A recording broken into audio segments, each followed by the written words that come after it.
ಕರ್ನಾಟಕದ ಬಹುಭಾಗಗಳಲ್ಲಿ ಡೊಳ್ಳು ಕುಣಿತ ಪ್ರಚಲಿತವಿದೆ. ಈ ಕುಣಿತ ಕುರುಬ ಜಾತಿಯೊಂದಿಗೆ ನೇರವಾದ ಸಂಬಂಧ ಹೊಂದಿದೆ.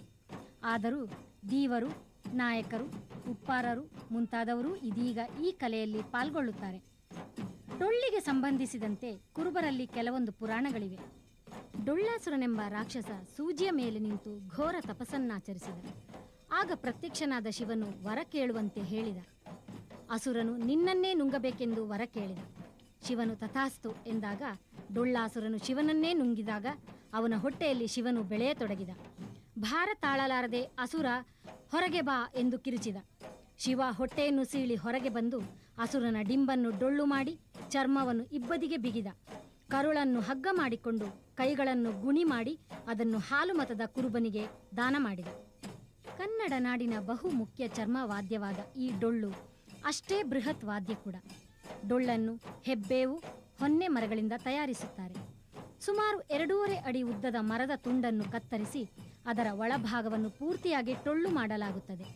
ಬಲಭಾಗಕ್ಕೆ ಹೋತದ ಚರ್ಮ ಮತ್ತು ಎಡಭಾಗಕ್ಕೆ ಆಡಿನ ಚರ್ಮವನ್ನು ಹೊದಿಸಲಾಗುತ್ತದೆ. ಸೆಣಬಿನ ಹಗ್ಗದಿಂದ ಹೊರ ಮೈಯನ್ನು ಬಿಗಿಯಲಾಗುತ್ತದೆ. ಕುಣಿತದಲ್ಲಿ ಇದರೊಂದಿಗೆ ಜೋಡು ಕಂಚಿನ ತಾಳ, ಒಂದು ಹಿತ್ತಾಳೆಯ ಜಾಗಟೆಯು ಇರುತ್ತವೆ.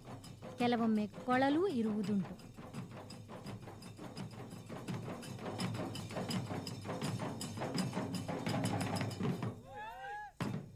ಡೊಳ್ಳಿನ ಮೇಳವನ್ನು ಒಡ್ಡಿವಾಲಗ ಎಂದು ಕರೆಯುತ್ತಾರೆ. ಮೇಳದಲ್ಲಿ ಕನಿಷ್ಠ ಪಕ್ಷ 10 ರಿಂದ 20 ಜನರಿರಬಹುದು. ಕಲಾವಿದರು ವಿವಿಧ ರೀತಿಯ ಬಣ್ಣದ ಪೋಷಾಕು ಧರಿಸುವುದಿದೆ.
ಆರಾಧನೆ ಮತ್ತು ಜಾತ್ರೆಯ ಸಂದರ್ಭದಲ್ಲಿ ಕುರುಬರು ಡೊಳ್ಳು ಬಾರಿಸುತ್ತಾ ಹಾಡುವುದು ಮೊದಲಿಗೆ ಒಂದು ಸಾಂಪ್ರದಾಯಿಕ ವಿಧಿಯಾದರೆ, ದೀವರ ಜನಾಂಗದವರು ಅವರ ಭೂಮಿ ಹುಣ್ಣಿಮೆ, ಗೌರಿ ಪೂಜೆ ಮುಂತಾಗಿ ಎಲ್ಲ ಧಾರ್ಮಿಕ ಸಮಾರಂಭಗಳಲ್ಲೂ ಡೊಳ್ಳು ಕುಣಿತ ಮಾಡುತ್ತಾರೆ.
ಡೊಳ್ಳು ಇಂದು ಒಂದು ನಿರ್ದಿಷ್ಟ ಕಾಲಮಾನಕ್ಕೆ ಅಥವಾ ಜನಾಂಗಕ್ಕೆ ಸಂಬಂಧಿಸಿದ ಕುಣಿತವಾಗಿ ಉಳಿದಿಲ್ಲ.